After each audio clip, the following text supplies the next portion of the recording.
Terus ada bab yang sesuai dalam konteks Indonesia. Itu juga dibabkan umum, babu saddid dzara'i. Bab menutup pintu potensi-potensi yang enggak baik.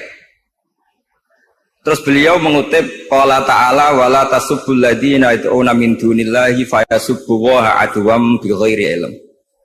Jadi dulu para sahabat saking semangatnya berislam, itu saking semangatnya itu sering bilang jancuk Lata, jancuk Uzza. Jadi ini tidak jauh-jauh dari misoh karena memang sudah dicap cangkem elek tadi.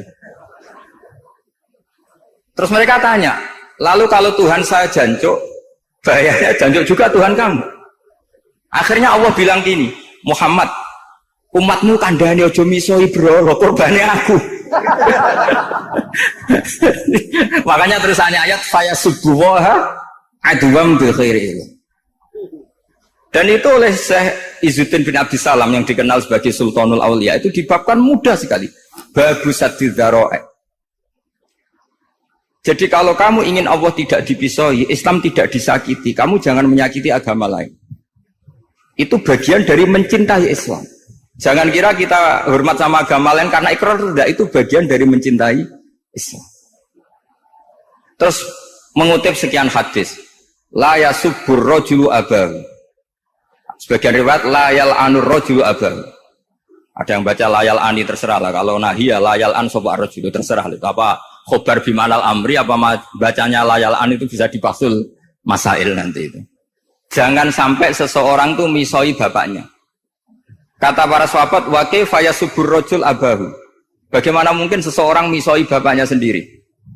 Terus kata Rasulullah, yasubbu abar rajuli fayasubbu abah. Wa yasubbu ummar rajuli fayasubbu ummah. Dia misoi bapaknya orang lain kemudian dibalas bapaknya dipisah. Ini penting saya utarakan. Jadi mudah sekali. Terus dibabkan di bab umum itu babu saddid dzara'i.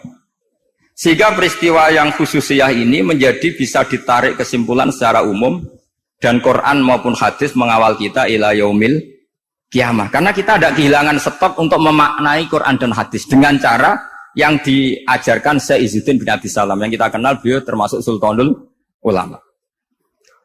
Contoh ketiga ini yang paling penting dan itu saya sering utarakan. Beliau bikin judul la yutrakul haqqu li ajlil batil. Kebenaran tidak boleh ditinggalkan hanya karena banyak kebatilan. Uniknya apa? Beliau pakai dalil, saya yakin seorang dokter Riza pun nggak terlintas kalau itu ada. Meskipun bikin rumus istihad tadi yang nggak ada kembarannya tadi. Karena ulama yang waras ya nggak ingin ngembari rumus seperti itu. Memang nggak perlu dikembarin, apalagi dosen-dosen tribakti itu nggak suka. Ini padune ra kuat gaji kan gitu. Itu kan dalih supaya ngirit ya. Wes mulang gak arep-arep gaji barokah. Itu mesti kong kali kong sama bendara itu. Karo yayasan itu. Itu ada judul la yutrakul haqqu li ajlil batil.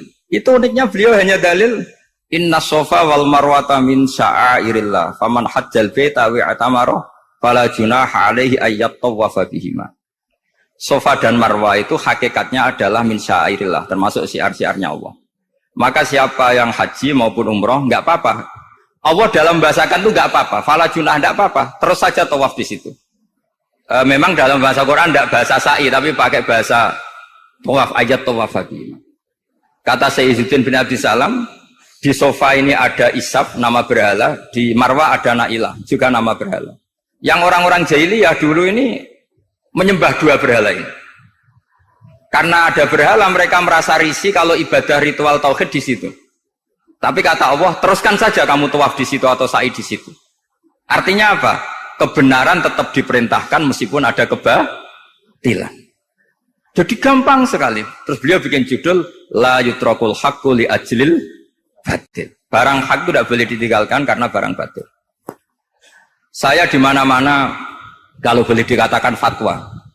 Kalau ada orang mati karena narkoba atau karena mendem atau karena koplo atau karena oplosan, itu kita sebagai kiai datang saja. Tapi tidak harus kiai yang top-top kayak Gus Rizal. Salah satu kiai datang. Karena sekali kita tidak datang, mereka akan menciptakan tradisi baru dalam penguburan. Kiai ratekong, soleh-soleh ratekong, dipendem ala mereka. Didekno ambek diminumi arak. Sehingga kita datang ini karena apa? Sebetulnya demi melaksanakan syariat Islam, memperlakukan janazatu muslim. Kita kelola secara Islam. Meskipun mangkel, kita mangkel, wong mati kok oplosan. Mati-mati pas sujud kan keren. Atau mati karena gaji terlambat kan keren. Ini mati kok. Atau mati karena miskin telat apa? Gaji kan keren, tirakat lah, konaah. Nah, betul, ini mas-mas kalau yang mencintai bapak ada kesampaian, syahid cinta itu juga syahid. Asal tidak pernah lihat, tidak pernah SMS. Ngempet tok, itu kalau mati itu syahid. Tapi syaratnya nggak ngelihat, nggak nge-SMS, nggak WA. Pokoknya seperti itu. Nah, ini penting saya utarakan. Saya pernah diundang salah satu acara akad nikah. Itu yang undang itu nanggap ketoprak. Gus nanti ada ketoprak di rumah saya, tapi jangan nggak usah lihat itu. Tapi jam 9 ngakatkan anak saya. Ya saya datang. Pas itu memang nggak ada witir saya datang. Itu sudah ada biduannya banyak di sini. Kenapa saya datang? Pikiran saya tadi. Kalau kiai tidak menyaksikan akad nikah, nanti mereka bisa bikin cara akad dengan cara mereka sendiri. Sehingga takbir-takbir yang di fikih, misalnya walimatul ursi itu kalau ada ikhtilatur rijal wan nisa haram hadir, itu nggak pernah dilakukan oleh guru-guru kita. Setahu saya Mbah Mun, bapak saya, guru-guru kita, meskipun ada ikhtilatur rijal wan nisa, mereka kalau ada walimatul ursi asal tidak ada uzur itu datang. Karena la yutrakul haqqu li ajlil batil. Padahal jelas di Bajuri, di Anatut Talibin, jika hunaka muharramun harumal khudur. Entah kalau Gus Rizal baca khurrimal khudur atau harumal khudur, tidak tahu, saya ini kan bisa debat ini. Karena saya santri sarang, jadi kalau baca 2 kali, harumal khudur atau khurrimal khudur. Tapi kalau yang santri sini mau tidak mau ya anut harokatnya guru tadi.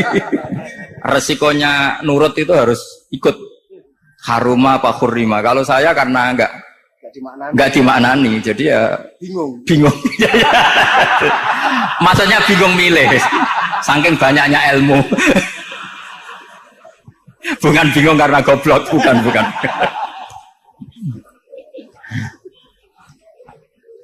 Ini penting saya utarakan. Jadi judul itu penting sekali. La yutrakul haqqu li ajlil.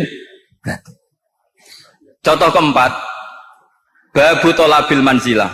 Seorang yang terpercaya itu boleh cari pangkat di pemerintahan. Beliau dalilnya gampang sekali. Yusuf ketika merasa mampu mengendalikan ekonomi, ketahanan pangan zaman itu, beliau matur ke Aziz, ke penguasa Mesir, qala ja'alni ala khazainil ardh. Jadikan saya sebagai pengelola hasil bumi. Inni hafizun alim, saya ini orang terpercaya, saya ini orang yang pinter. Maka ngaku pinter itu boleh asal pinter betul. Karena Nabi Yusuf bilang inni hafizun alim. Ini sudah 4, sampai berapa?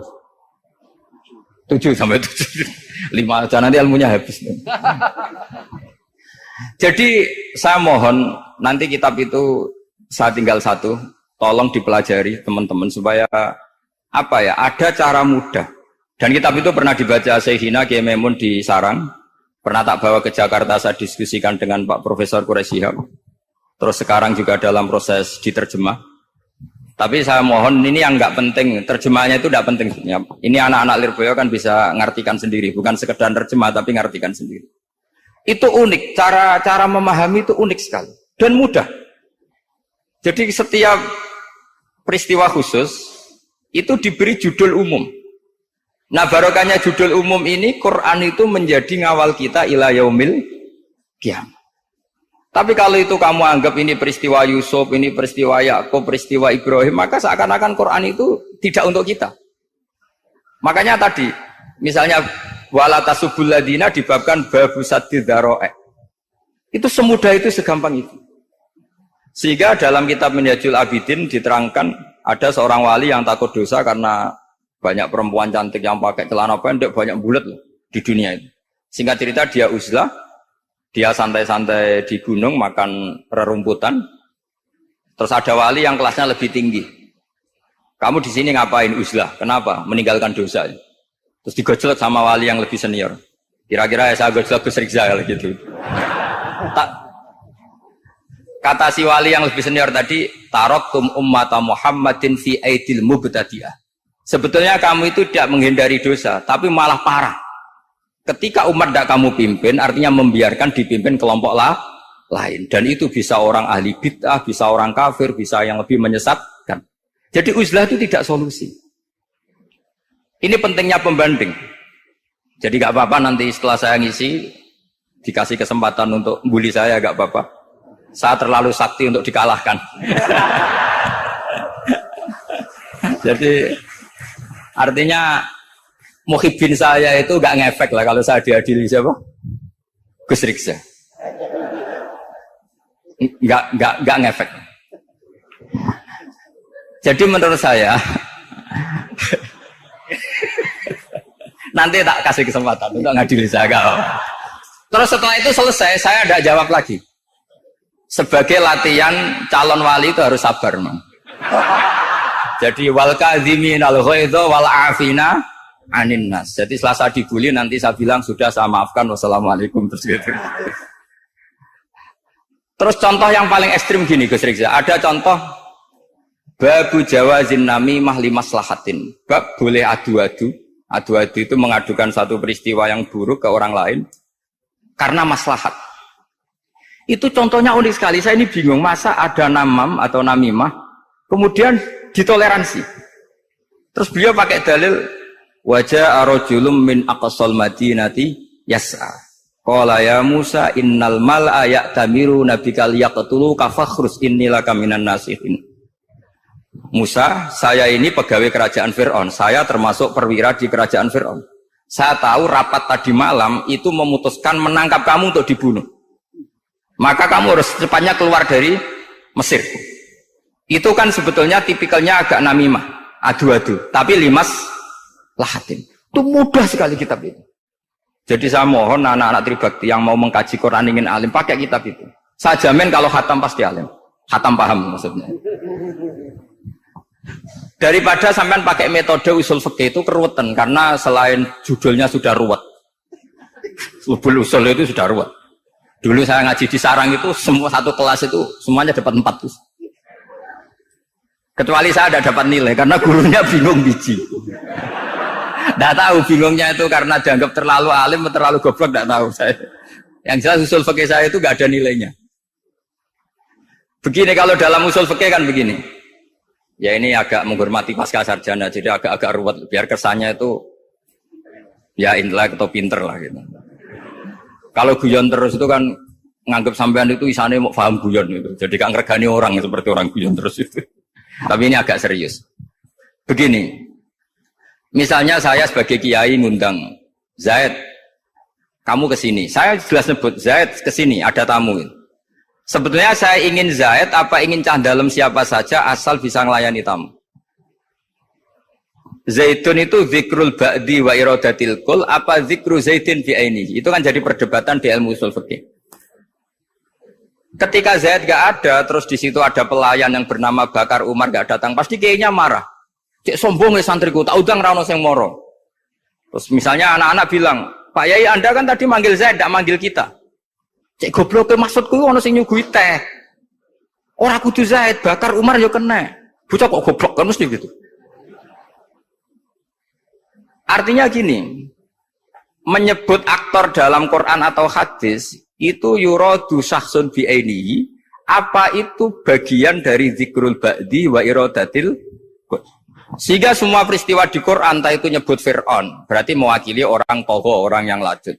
Menyebut Musa mewakili orang baik. Apa bagaimana? Itu jadi perdebatan. Nah itu di kitab usul fikih itu penjelasannya ruwet sekali. Sehingga mungkin misalnya begini dalam satu kaidah usul fikih. Hormati tamu yang datang ke saya, siapa saja. Setelah itu saya ralat. Hormati Zaid jika datang bertamu ke saya. Dalam usul fikih itu potensi Zaid ini menjadi mukhassis. Berarti siapa saja menjadi batal karena ditafsis kata Zaid. Ada potensinya begini, siapa saja tetap berlaku.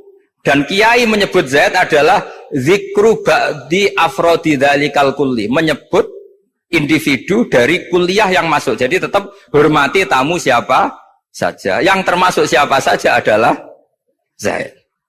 Apa siapa saja tidak menjadi hukum karena terganti hanya khusus Zaid. Itu jadi perdebatan di perdebatan usul fikih. Jadi terlalu ruwet. Tapi kalau di kitab tadi yang Syajaratul Ma'arif karangannya Izzuddin bin Abdissalam, itu gampang sekali. Saya baca itu min awali hatta akhir itu tidak ada yang iskal, gampang sekali, mudah sekali. Karena tadi mungkin dikarang ahlinya dan dibaca oleh ahlinya, jadi gampang sekali ini. Jadi semudah itu. Istidlal itu gampang sekali. Ya saya ulang lagi tadi, karena ditulis orang ahli dan dibaca oleh orang ahli. Tapi saya pastikan kitab itu tuh mudah sekali. Kenapa saya menyarankan begitu? Karena begini. Sekarang tuh banyak orang menafsirkan Quran karena hanya melihat terjemah atau dengar-dengar dari orang lain. Sementara kita yang gudangnya, kita ya semua lah, santri, sarang, lirboyo semua, itu tidak mau memulai. Andai kan kita mau memulai, maka kita akan tahu apakah zikrus syekh itu menjadi ta'yin, harus itu, atau zikrus syekh itu zikrul ba'di wa iradatil kul. Saya beri contoh masalah hukum fikih. Karena ini bidang saya. Saya dulu ketika muda sering makili Anwar Musyawarah di Lirboyo. Dulu yang makili Lirboyo Gus Isom. Gus Rizal belum musuh saya dulu. Belum musuh saya dulu. Jadi kalau musuhi saya itu terlambat. Saya sudah sufi, sudah agak ahli fikih, sudah pensiun, bukan karena sudah bodoh, tapi sudah diurusi sing nom-nom gitu. Sudah makam saya sudah ndak itu sih. Ndak tahu entah makam saya dari mana, ndak tahu saya. Misalnya begini, saya beri contoh. Di antara yang nggak boleh dalam pernikahan adalah wa antajma'u bainal ukhtain. Menikahi mbaknya plus adiknya, fi nikahin wahid, tahta rajulin wahid. Jadi nggak boleh mempoligami mbak bersama adiknya. Kalau kita percaya zahirun nas, maka yang haram hanyalah wayoh atau berpoligami mbak dan adik. Dan itu bahaya kalau Anda memahami seperti itu. Zaman Rasulullah Sugeng ngendikan ditambahi satu tok sama Nabi.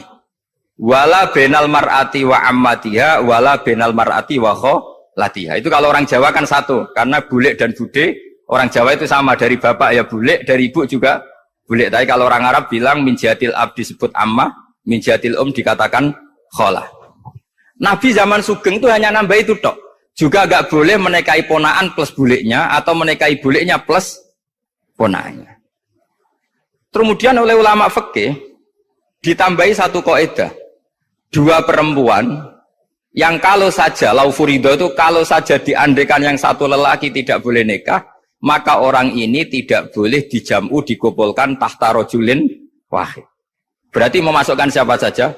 Mbah dan cucunya, perempuan dan buleknya, perempuan dan saudaranya. Nah, artinya gini, andekan yang disebut Quran itu menjadi itu saja hukumnya, maka yang haram poligami hanya mengumpulkan mbak dan adiknya, karena Quran hanya bilang wa antajma'u bainal ukhtain. Tapi tentu itu kebodohan. Mesti gak tahu ngaji usul fikih. Kitab yang pantangannya orang banyak, ya pantangannya gurunya bareng. Jadi itu bukan pantangan muridnya saja, ya pantangan gurunya bareng. Akhirnya apa? Itu kita analisis bahwa ini mimbabi dzikril ba'di wa iradatil kul. Mungkin ada ulama yang era Imam Syafi'i meredaksikan wa antajma'u bainal ukhtain ibaratun anil jam'i bainal mahromen. Apapun itu, tetap ukhtain di sini itu satu percontohan mengumpulkan dua perempuan yang ada hubungan mahram, entah karena saudara kandung atau bulik bude atau mbah sama cucu. Lalu pertanyaannya, kenapa Quran tidak menyebutkan mbah dan cucu? Kebayang nggak misalnya Gus Rizal nikah orang perempuan cantik umur 25 plus mbahnya umur 70 tahun? Nggak mau membayangkan. Katanya tidak mau membayangkan. Artinya gini, orang waras itu tidak akan melakukan seperti itu, maka nggak perlu dilarang. Tapi nak rabi mbake sesuai gedon jebule ayu adi itu banyak. Terus dongano mbake mati itu banyak itu. Sehingga yang potensi bahaya itu wa antas mau penal ukten. Karena yang potensi nakal itu ya itu tadi. Roh nambah luwe ayu rabi adike, semoga kalau sedang keluarga orang lain ceraikanlah. Dumone maksa. Dumone maksa itu mau.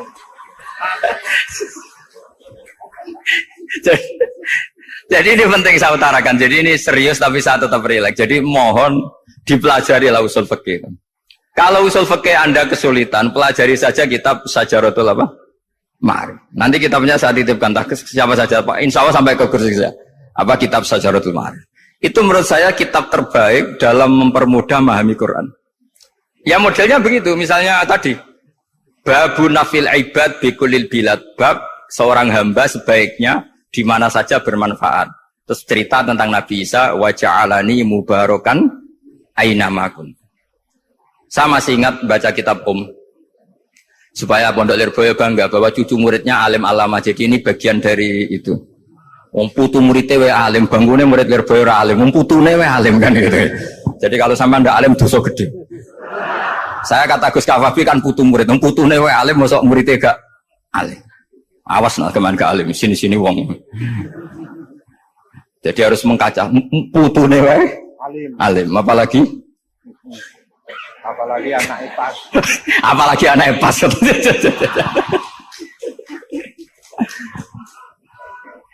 Jadi tadi sampai mana guys? Lupa ya. Sampai adik ayu. Adik ayu. Mbake sing ayu. Ditungakno tadi. Ya ditungane bendang mati adike oleh mbake. Tapi adike mati guys. Saya teruskan lagi ya. Jadi kalau saya masih ingat baca kitab karangannya Imam Syafi'i dalam tema yang mirip ini. Ketika beliau ditanya, boleh ndak seorang lelaki uzubah tidak nikah? Waqat qala Rasulullah sallallahu alaihi wasallam an nikah sunnati faman rohiba an sunnati falaysa minni. Itu kata Imam Syafi'i. Ya kalau dia tidak nikah karena benci sunnah Rasulullah itu buruk. Tapi kalau karena takdir dia tidak suka nikah atau enggak payu rabi ya enggak apa-apa. Terus Imam Syafi'i ditanya, apa dalilnya? Jawabnya Imam Syafi'i itu rileks sekali. Inna wa ta'ala dzakara 'abdan sholihan wa wasafa bi annahu hasur. Terus beliau baca ayat wasayyidaw wa hasura wa nabiyyam minas sholihin. Allah itu menyebut sekian hambanya yang soleh. Dan di antara hambanya yang soleh itu berstatus hasur, orang yang tidak nikah. Artinya tidak nikah itu bukan mengganggu kesalehan. Maka uzubah itu halal. Semudah itu dulu orang memahami Quran. Kok sekarang jadi sulit itu salah gurunya apa salah muridnya? Salah semua. Jadi ini cobalah di apa ya, saya memang ingin supaya Pondok Lirboyo itu mudah sekali paham Quran. Saya ini termasuk heran ya, kenapa saya yang ngomong tafsir itu menurut saya biasa saja sama. Tapi saya kata orang banyak itu sudah mufassir. Kenapa saya ngomong biasa saja? Karena ya tadi dengan perangkat-perangkat ilmu kayak usul fikih, kayak fikih sendiri, termasuk kitab Syajaratul Ma'arif, memang memahami Quran itu gampang. Wong kafir saja bisa paham dulu. Umar ketika paham Quran itu belum Pondok Lirboyo. Masih kafir. Nggak pernah jadi mustahik. Apalagi wakil rektor, nggak pernah. Tapi ketika adiknya Fatimah baca Quran, Toha ma anzalna alikal Qur'ana litashqa illa tazkirata limai, itu dia paham dan menjadi masuk Islam. Itu coba fahamnya itu sama ngajinya dulu mana? Dulu fahamnya karena Quran itu muyassar, mudah. Pernah ada seorang ustadz yang mungkin kalau sekarang agak ekstrim lah. Sama ndak usah bilang cingkrang, ndak usah, pokoknya agak ekstrim ini. Kamu kok senengannya nuduh orang gitu. Sampai saya kadang ketularan, saya ini orang baik gak suka nuduh orang. Nah, itu ada orang yang agak ekstrim itu, datang ke Harun ar-Rasyid. Ya Amirul Mukminin gitu. Inni nasihun laka famusyaddidun alaika fala tajidanna alayya fi nafsika syai'an. Saya ini orang baik-baik, ingin nasihati jenengan, cuma saya agak kasar. Musyaddid itu agak kasar. Dalam bahasa Arab musyaddid siddah itu kasar. Kasar atau tegas, kasar lah. Dalam konteks ini maknanya kasar. Fala tajidanna fi alayya fi nafsika syai'an. Mohon jangan dimasukkan hati. Apa kata Harun Rasid? Ngendikan itu mudah sekali dan itu sangat Qur'ani. Kata Harun Rasid, uskut ya Ustad. Sebagian riwayat uskut ya jahil. Hei orang bodoh, kamu diam. Inna Allaha ta'ala ba'atha man huwa khairun minka ila man huwa syarrun minni. Wa ma'a dzalika qala ta'ala faqula lahu qawlan layyinan la'allahu yatadzakkaru aw yakhsha. Kamu diam hei Ustaz bodoh. Allah Ta'ala itu mengutus orang yang lebih baik ketimbang kamu, yaitu Nabi Musa, ke orang yang lebih buruk ketimbang saya, yaitu Fir'aun. Itu saja harus beretika. Faqula lahu qawlan layyinan. Kok kamu sama-sama muslim mau main kasar sama saya? Kitabnya mana? Kira-kira seperti itu. Akhirnya Ustaz tadi, ternyata jenengan lebih alim, betul sos. Semudah itu orang memahami Quran. Inna wa ta'ala qad ba'asa man huwa khairun minka ila man huwa syarrun minni. Fa inna wa ta'ala ba'asa Musa. Wa Musa tentu lebih mulia ketimbang Ustadz ini. Ila man huwa syarrun minni. Saelek-elek Harun Rasid itu jelek Fir'aun. Musa yang Rasul yang orang sangat baik diutus ke orang yang sangat buruk yaitu Fir'aun, itu saja beretika faqula lahu qaulal layyin, harus sopan. Jadi kayak apa? Saya bayangkan kayak apa bahagianya kita kalau melihat santri-santri ini memahami Quran seperti ini. Itu kan mudah, nggak perlu dokter, bisa, sudah perlu.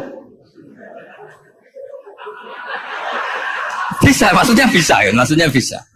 Nggak perlu dapat honoris causa dari apa tadi? Profesor cangkem elek tadi. Profesor cangkem elek.